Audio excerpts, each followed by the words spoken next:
ఉండదు. ఎప్పుడు ఏది చేసినా లోకమునకు శుభమొక్కటే చేసేవాడు ఎవరుంటాడో ఆయనని మాత్రమే శంకర అని పిలుస్తారు. అందుకే మీరు గమనించండి, ఎప్పుడైనా ఎవరైనా సన్యాసాశ్రమం తీసుకుంటే వాళ్ళు పుట్టినప్పుడు కుటుంబంలో తల్లిదండ్రులు ఏ పేరు పెట్టారో దాన్ని గురువుగారు మారుస్తారు, మార్చి సన్యాసాశ్రమ నామం ఇస్తారు. మీరు లబ్ధప్రతిష్ఠులై సన్యాసాశ్రమ స్వీకారం చేసిన ఎవరి పేరైనా చూడండి మారింది.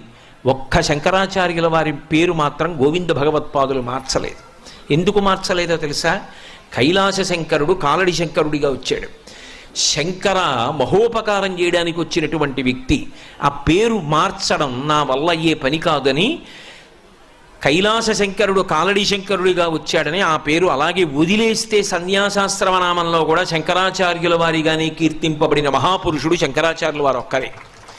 కాబట్టి శంకరోతి ఇది శంకర, ఆయన